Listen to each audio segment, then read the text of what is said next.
Ma'asyiral muslimin, sidang jamaah sholat Jumat yang insya Allah dimuliakan dan dirahmati oleh Allah Subhanahu wa Ta'ala. Salah satu doa yang hampir semua kita menghafalnya. Sejak kecil kita sudah paham doa ini. Kita kenal dengan doa sapu jagat. Rabbana atina fid dunya hasanah wa fil akhirati hasanah wa qina adzabannar. Inti doa ini kita memohon kepada Allah diberikan kesuksesan, kejayaan, jaya di dunia, selamat di akhirat. Karena banyak di antara kita jaya di dunia, sengsara di akhirat. Umat Islam diajarkan oleh Nabi, kamu harus berjaya di dunia, selamat pula di akhirat. Apa sesungguhnya yang disebut berjaya di dunia? Fid dunya hasanah. Menurut para ahli tafsir yang menafsirkan ayat ini, fid dunya hasanah itu minimal memiliki 4 persoalan. Yang pertama, punya pasangan yang beriman. Bukan pasangan yang cantik, bukan pasangan yang gagah, bukan pasangan yang kaya, tapi pasangan yang beriman.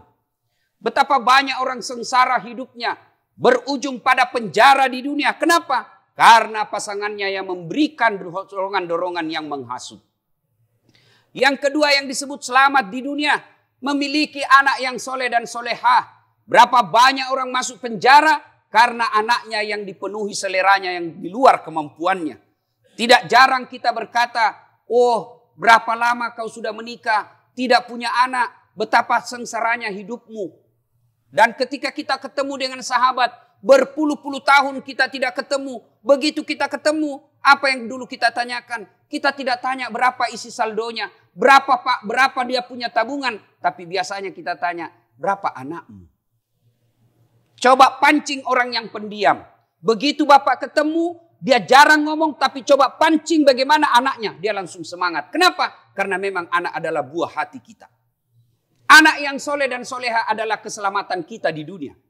Dan yang ketiga menurut para ahli tafsir, yang disebut keselamatan di dunia ini adalah punya harta, punya kekayaan yang bermanfaat. Ada orang punya harta bermiliar-miliar, bahkan hartanya sudah tidak bisa dihitung, tapi jauh dari keselamatan. Kenapa? Karena hartanya tidak berkah. Ada orang penghasilnya sederhana saja, tidak banyak gajinya tiap tahun, tapi alhamdulillah dia bisa umrohkan ibu bapaknya. Itu disebut harta yang bermanfaat. Yang keempat, orang yang selamat di dunia itu mereka yang punya sahabat yang beriman. Bukan sahabat yang pangkat, bukan sahabat yang kaya, tapi sahabat yang baik. Betapa pentingnya kita memilih sahabat ini. Sehingga Nabi pernah berwasiat kepada kita, kalau engkau bersahabat dengan penjual parfum, kalau kau tidak dapat parfumnya, setidaknya kau dapat wanginya. Kalau kau bersahabat dengan pandai besi, kalau kau tidak terkena apinya, kau akan dapat bara panasnya. Bersahabatlah orang-orang yang beriman, karena sesungguhnya juga dari 7 golongan orang yang dilindungi di padang mahsyar kelak, ada di antaranya 7 golongan itu yang dilindungi. Satu di antaranya mereka yang bertemu dan berpisah karena agama, bukan berpisah dan bertemu karena jabatan dan kekuasaan. Sidang Jumat yang saya muliakan, ini 4. Dan untuk meraih ini sangat gampang. Ulama-ulama dulu kita berwasiat, nah kalau kau mau selamat di dunia ini, perbaiki hubunganmu, hablu minallahmu, hablu minan nas. Pakesingi ampe-ampemu rori padamu rupa tahu, pakesingi toilo ripungan Allah Ta'ala. Perbaiki hubunganmu kepada Allah, sempurnakan hubunganmu kepada sesama manusia. Apa operasionalnya? Apa prakteknya hablu minallah? Sebelum Bapak haji, sebelum Bapak puasa Ramadan, sebelum memperbaiki ibadah-ibadah mahda lainnya, yang pertama dan utama, aqimis salah, dirikan sholat.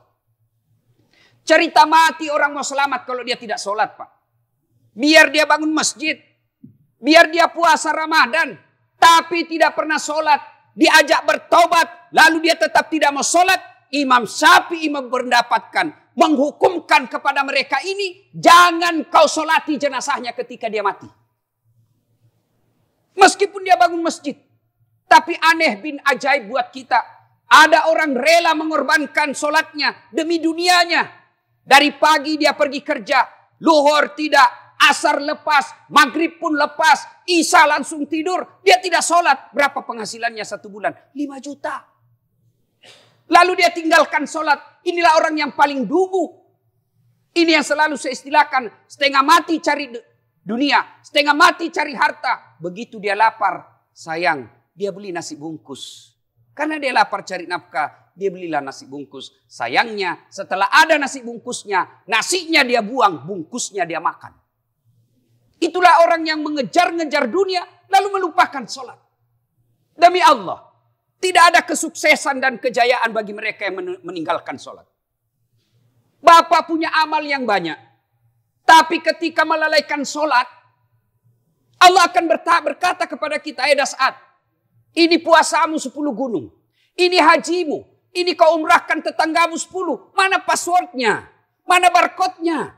Mana kuncinya? Apa kuncinya? As-salatu miftahul khair, as-salatu miftahul jannah. Salat kunci kebaikanmu, salat kuncinya surga. Tidak ada salatmu, tidak ada kunci kebaikanmu. Tidak ada salatmu, tidak ada kunci surgamu. Tidak ada salatmu, tidak ada tiang agamamu.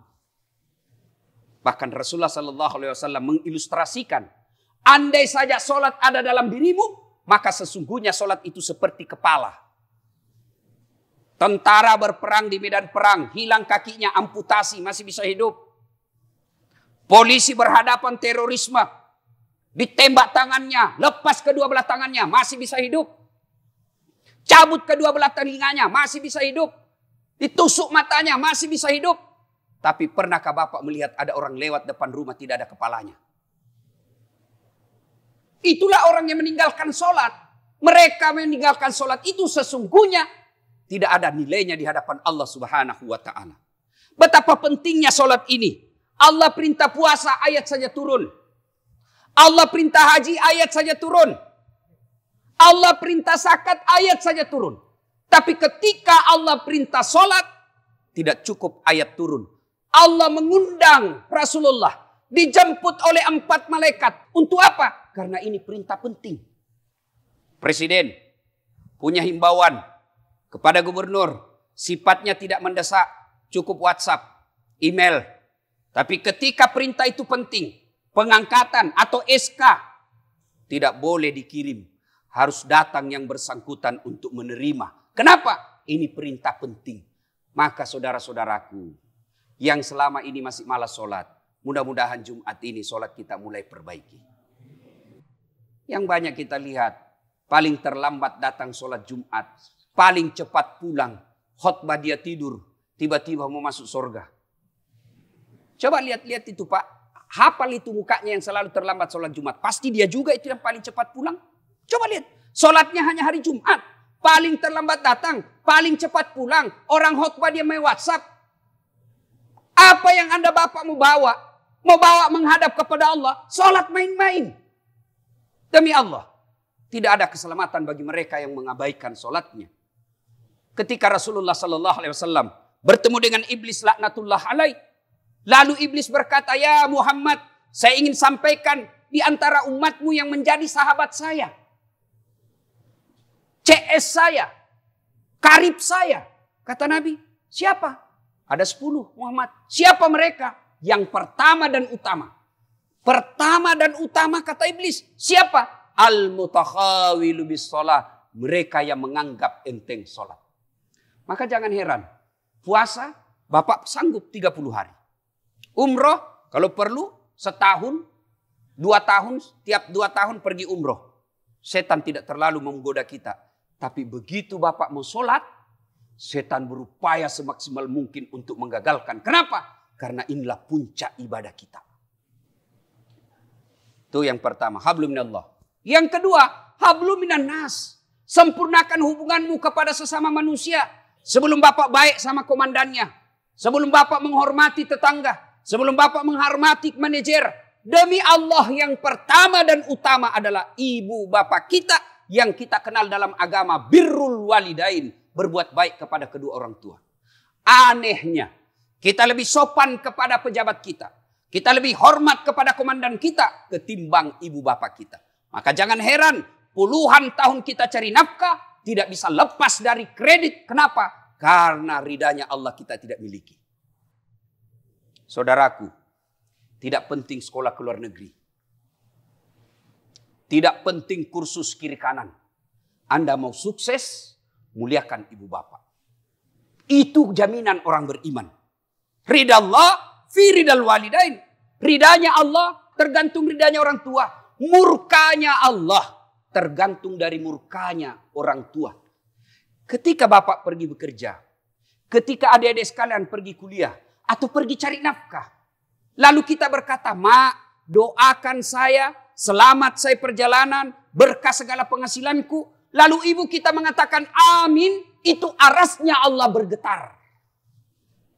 Maka biasakan setiap mau keluar rumah, minta ridha dari orang tua.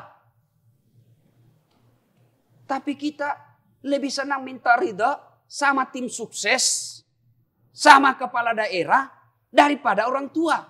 Ketemu komandannya, ketemu kepala daerahnya, dia cium tangannya, padahal baru 5 menit yang lalu dia tanda tangan korupsi. Begitu ketemu ibu bapaknya, dia tidak tahu memuliakannya.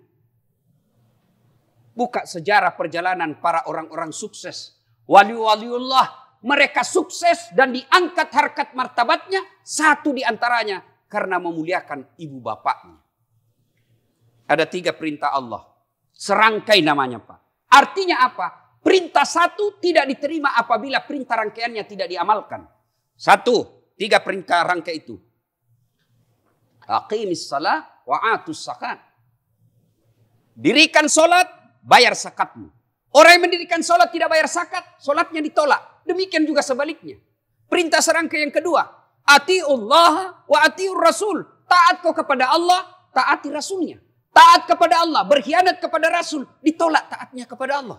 Begitu juga sebaliknya. Dan yang ketiga, anis kurli wali walidayk. Artinya apa? Bersyukurlah engkau kepada Allah, muliakanlah Allah, tapi jangan lupa muliakan kedua orang tuamu.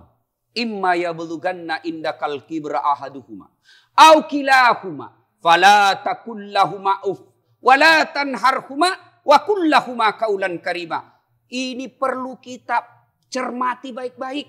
Apabila kedua orang tuamu dalam usia tua, dalam pemeliharaanmu, beliau sudah pensiun, bapak lagi naik karir, bapak lagi mapan-mapannya, lalu ibu bapak kita tinggal di rumah, pasti banyak cobaan. Tiba-tiba bapak kita mulai pikun-pikun, tiba-tiba ibu kita mulai sakit-sakit. Maka pada saat itu perintah agama, muliakan ibu bapakmu. Jangan kau berkata kepadanya, wala tanharhuma wa qul lahumā qawlan karima. Berkata-katalah kepadanya qaulan karima, kata-kata yang mulia. Maka saudaraku jangan heran. Ada orang setengah mati cari kerja setelah sarjana. Kiri kanan tidak dapat kerja. Sodorkan ijazah kiri kanan tidak dapat kerja. Salah satu penyebabnya waktu kuliah membodoh-bodohi orang tuanya. Sidang Jumat yang saya muliakan. Mudah-mudahan Jumat kita kali ini menjadi pelajaran berharga khutbah kita. Evaluasi kualitas sholat kita. Dan penyempurnaan perbuatan baik kepada ibu bapak kita. Insya Allah. 2 hal ini kita tunaikan. Perbaiki sholat dengan sebaik-baiknya. Muliakan orang tua semulia-mulianya. Maka Allah janjikan.